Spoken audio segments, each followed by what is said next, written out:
खरं म्हणजे मुंबई आणि महाराष्ट्रासाठी गृहनिर्माण धोरण हे लोकाभिमुख असावं, लोकांच्या हिताचं असावं. कारण हे सर्वसामान्यांचं सरकार आहे आणि मग सर्वसामान्यांचं घर हे स्वप्न असतं प्रत्येकाचं. आणि त्यामुळे आज गृहनिर्माण विभागाची पहिली बैठक घेतली. सर्व अधिकारी होते आणि विभागाने देखील अतिशय चांगलं धोरण बनवण्याचा गेले वर्षभर प्रयत्न केला. अनेक स्टेक होल्डर बरोबर माझी देखील चर्चा झाली आणि एक साधक बाधक चर्चेनंतर गृहनिर्माण धोरण हे जे आहे ते अतिशय लोकाभिमुख असलं पाहिजे अशा प्रकारची भावना सरकारची आहे. आणि म्हणून सगळ्यात महत्त्वाचं पर्यावरणपूरक घरं असली पाहिजेत, परवडणारी घरं असली पाहिजेत आणि परवडणारी घरं आणि परवडणारी भाडेतत्वावरील घरं याला सगळ्यात मोठं प्राधान्य देण्याचं काम या नवीन पॉलिसीमध्ये करण्याचा आमचा प्रयत्न आहे. त्यामध्ये ज्येष्ठ नागरिकांसाठी घरं असतील, ज्येष्ठ नागरिकांसाठी धोरण राबवणारं ही पॉलिसी अंतिम झाल्यानंतर महाराष्ट्र हे पहिलं राज्य ठरेल. त्याचबरोबर वर्किंग विमन आहेत, काम करणाऱ्या आमच्या भगिनी आहेत, त्याचबरोबर विद्यार्थी आहेत, त्यांच्यासाठी हॉस्टेल, गिरणी कामगारांसाठी घरं, पोलिसांसाठी घरं आणि या सर्व समावेशक अशा प्रकारचं धोरण या सर्वसामान्य माणसांसाठी असलं पाहिजे. अशा प्रकारचं धोरण शासनाचं आहे आणि म्हणून त्यावर आज अतिशय विस्तारपूर्वक चर्चा झाली. आणि यामध्ये मुंबईतले जे रिडेव्हलपमेंटचे प्रकल्प आहेत, रखडलेले प्रकल्प जे आहेत हे मार्गी लागले पाहिजे. SRA प्रकल्प जे आहेत गेले अनेक वर्षापासून मार्गी रखडलेले आहेत. काही डेव्हलपर प्रकल्प घेऊन सोडून गेलेले आहेत आणि मग अशा पद्धतीने जे SRAचे प्रकल्प असतील, म्हाडाचे प्रकल्प असतील हे याला चालना दिली पाहिजे. यासाठी मग आमच्या ज्या एजन्सी आहेत, SRA आहे, म्हाडा आहे, MMRD आहे, सिडको आहे, BMC आहे, MIDC आहे, अशा सर्व महाप्रीत आहे, अशा सर्व एजन्सी एकत्र येऊन खऱ्या अर्थाने हे जे रखडलेले प्रकल्प जे आहेत ते हाती घेतील आणि जवळपास या पहिल्या टप्प्यामध्ये 5 लाख घरं तयार झाली पाहिजेत. अशा प्रकारचं देखील एक सर्वकष धोरण या ठिकाणी तयार करण्याचा प्रयत्न विभागाने केला आहे. अनेक सूचना यामध्ये आलेल्या आहेत आणि मोठ्या प्रमाणावर एकत्रित समूह विकास, कारण मोठ्या प्रमाणात असलेल्या धोकादायक इमारती किंबहुना मोठ्या प्रमाणावर असलेले झोपडपट्टीचे विभाग यामधले काही भाग फक्त डेव्हलप करायचा आणि व्हर्टिकल स्लम प्रमाणे त्याचा विकास करायचा असं जर केलं तर ते लोकांना फायद्याचं ठरणार नाही. आणि म्हणून याच्यामध्ये नवीन शहरं कशी आकाराला येतील यासाठी मोठ्या प्रमाणावर क्लस्टर राबवण्याचा देखील आम्ही त्या धोरणामध्ये आहे. कारण ठाण्यामध्ये देखील आज ठाणे कॉर्पोरेशन, सिडको, त्या ठिकाणी महाप्रीत, मुंबईमध्ये देखील रमाबाई आंबेडकर नगर जे आहे 17,500 घरांचं स्लम आहे तो देखील SRA आणि MMRD राबवते. त्यामुळे हे रखडलेले प्रकल्प मार्गी लावण्यासाठी एक सर्वकष धोरण असण्याची आवश्यकता आहे. आणि आमच्या सरकारचं धोरण आहे की मुंबईतला मुंबईकर जो मुंबई बाहेर फेकला गेलेला आहे तो पुन्हा मुंबईमध्ये आणण्यासाठी अशा प्रकारच्या रखडलेल्या प्रकल्पांना चालना देण्याची आवश्यकता आहे. आणि म्हणून महायुती सरकारच्या वेळेस देखील काळामध्ये आम्ही पाहिलं की त्यावेळेस देखील अनेक असे प्रकल्प आमच्या समोर आले, परंतु शेवटी क्लस्टरमध्ये एकत्र समूह विकास जर झाला, एकत्रित विकास, तर त्या ठिकाणी अम्युनिटी चांगल्या मिळतील, त्या ठिकाणी मोठे रस्ते मिळतील, त्या ठिकाणी उद्यानं होतील, त्या ठिकाणी मोकळ्या जागा, खेळाची मैदानं होतील, हॉस्पिटल होतील. अशा प्रकारच्या सर्व सोयी सुविधा त्या ठिकाणी देता येतील. आणि शेवटी जो महाराष्ट्रातला, मुंबईतला जो नागरिक आहे त्याला या सर्व सुविधा ज्या आहेत, या SRA असेल, गृहनिर्माण विभाग असेल, यातून सुलभपणे घेता याव्यात किंवा सुलभपणे त्या सेवा मिळाव्यात, यासाठी ऑनलाईन पद्धत असेल, ॲपचा वापर असेल मोठ्या प्रमाणावर, आणि नवीन नवीन ज्या अत्याधुनिक टेक्नॉलॉजी ज्या आहेत त्याचा वापर देखील या ठिकाणी करण्याचा प्रयत्न आम्ही करतोय. मला समाधान आहे की गृहनिर्माण विभाग हा अतिशय लोकांच्या जिव्हाळ्याचा विभाग आहे आणि गृहनिर्माण आणि नगरविकास हे एकमेकाला पूरक आहेत. आणि म्हणून मी जसं म्हणालो की पर्यावरणपूरक परवडणारी घरं, पर्यावरणपूरक भाडेतत्वावरील घरं मिळावी, तसंच एकमेकाला हे दोन्ही विभाग पूरक आहे. आणि म्हणून एक साधक बाधक चर्चा झाली. यावर एक जे आपण धोरण करतोय ते माननीय मुख्यमंत्री महोदयांच्या समोर त्याचा देखील सादरीकरण होईल आणि त्यानंतर हे अंतिम होईल आणि मग त्याचा फायदा लोकांना होईल.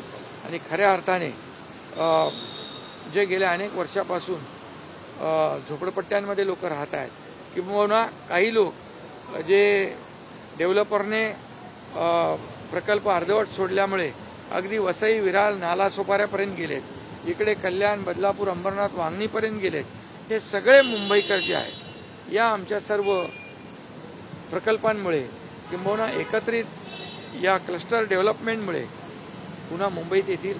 आणि या क्लस्टर डेव्हलपमेंटची व्याप्ती जी आहे फक्त मुंबईपुरती, ठाण्यापुरती, MMR पुरती नाही, तर संपूर्ण राज्यभर या क्लस्टर डेव्हलपमेंटची व्याप्ती वाढवली जाईल आणि सर्वांना परवडणारी घरं मिळतील आणि परवडणारी भाड्याची घरं मिळतील. आणि त्यामुळे मग मोठ्या प्रमाणावर जो काही ज्याला घरं परवडत नाहीत विकत घेणं आणि भाड्याने घेणं हा मुंबईच्या बाहेर जातो, MMRच्या बाहेर जातो, तो इथे थांबेल. आणि त्याचबरोबर MIDCच्या आजूबाजूला देखील परवडणारी घरं बांधण्याचा देखील आमचा उद्देश आहे.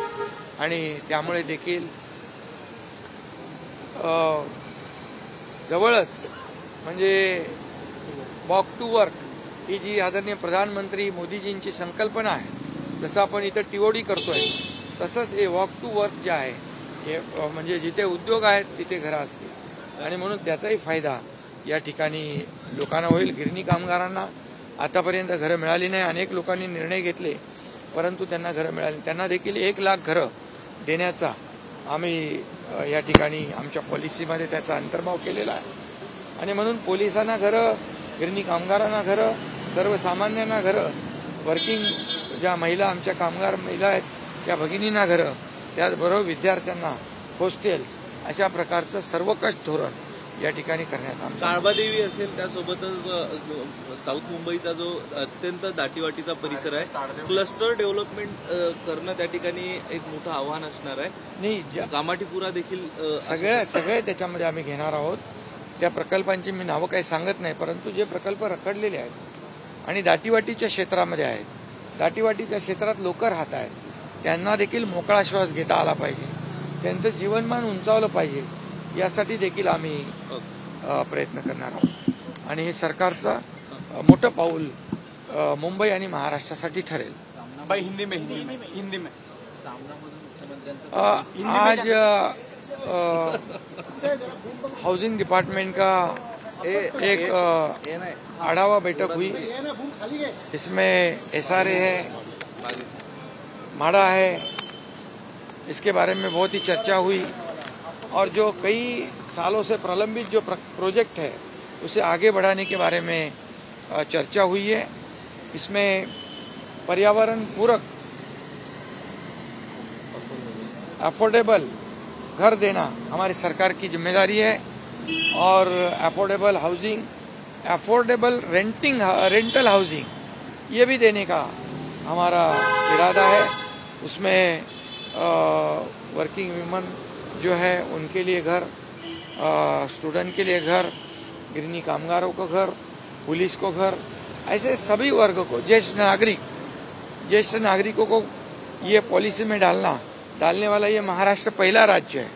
और ये सब पूरी जो पॉलिसी है, ये पॉलिसी बहुत ही लोगों के हित की, लोकाभिमुख ये पॉलिसी होगी। और इसमें हर साल ये हमारी जो एजेंसी है, बाकी SRA है, म्हाडा है, BMC है, MMRD है, सिडको है, MSRDC है, महाप्रीत है, ये सभी लोग इकट्ठा हो गए और जो प्रलंबित प्रोजेक्ट है उसको टेक ओवर करेंगे, आगे बढ़ाएंगे। जैसे ठाणा में क्लस्टर डेवलपमेंट का काम चालू हुआ है। क्लस्टर में कई जो प्रलंबित प्रोजेक्ट है SRA के है, जो धोखादायक बिल्डिंग है उनको हम लेंगे। और यह क्लस्टर की व्याप्ति जो है ये मुंबई नहीं, महाराष्ट्र में बढ़ाने की कोशिश हम करेंगे। और गृहिणी कामगार जो है उनको भी कई सालों से जो प्रलंबित है उनको घर देने का भी इरादा हमारा है। और ये पूरी पॉलिसी जो है ये फाइनल करके, ये फाइनल प्रेजेंटेशन जो है हमारे माननीय मुख्यमंत्री जी के सामने पेश किया जाएगा और इसमें बाद में इसको अंतिम किया जाएगा। हमारा इरादा इतना ही है, ये जो हाउसिंग डिपार्टमेंट और नगर विकास है एक दूसरे के पूरक है और इसलिए पॉलिसी बनाने में हमें कोई दिक्कत नहीं होगी। और निश्चित रूप से ये सभी जो मुंबई वासी है, जो अलग अलग शहरों में गए हैं, मूल मुंबई कर उसे फिर मुंबई में लाने के लिए ये पॉलिसी बहुत ही कामयाब होगी। और निश्चित रूप से हमारी सरकार लोकाभिमुख है, आम आदमी की सरकार है, सर्वसामान्य मानुष की सरकार है। इसलिए घर ये सभी लोगों का सपना होता है और हर एक को घर देना आदरणीय प्रधानमंत्री जी का सपना है। निश्चित रूप से ये हम पूरा करेंगे। आज बैठकी दरम्यान देखील जेव्हा बैठक सुरू होती तेव्हा इंग्लिशमध्ये स्लाईड आल्या, जेव्हा इंग्लिशमध्ये आली तेव्हा तुम्ही मराठी भाषेचा उल्लेख केला, काय नक्की घडलं जरा एकदा सांगता का? अरे बाबा, ते इंग्रजीमध्ये पण प्रेझेंटेशन मराठीत पण होतं। ते सुरुवातीला त्यांनी केलं, ते इंग्रजी मग मराठीत केलं, पण आता मराठी भाषेला अभिजात भाषेचा दर्जा मिळालेला आहे। त्यामुळे सर्व कारभार जो आहे आमचा, आम्ही मराठी भाषेचा सन्मान करूनच करतो। सामनामध्ये मुख्यमंत्र्यांचं कौतुक करण्यात आलंय, ज्या पद्धतीने गडचिरोलीमध्ये नक्षलवाद कमी करण्यात येतो त्या संदर्भात कौतुक करण्यात येते, तुमच्यावरती मात्र टीका होती। हे तर आम्ही आधी सांगत होतो, देवेंद्रजींचं चांगलं काम आहे। आता उशिरा आलेली उपरती आहे आणि हेच आता कौतुक करणारे, कौतुक तर केलंच पाहिजे, कारण त्यांचं काम 5 वर्ष त्यांनी मुख्यमंत्री म्हणून काम केलंय, 2.5 वर्ष आम्ही एकत्र टीम म्हणून काम केलंय। परंतु हे लोकच ज्यांना फडतूस म्हणत होते, हे लोकच ज्यांना तू रहेगा नाही तर मैं रहेगा इतक्या टोकाची भूमिका घेऊन जीवावर उठलेले लोक आणि अटकेची कारस्थान करणारे लोक आज चांगलं बोलतायत। हा एक चांगला बदल आहे आणि चांगली उपरती झालेली आहे। भले उशिरा सुचलेले शहाणपण आहे, परंतु देव त्यांना सुबुद्धी देव, अशीच माझी।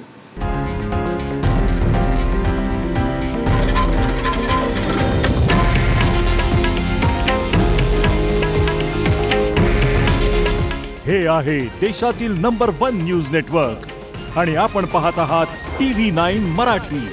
काळजी तुमची, हित महाराष्ट्राचं।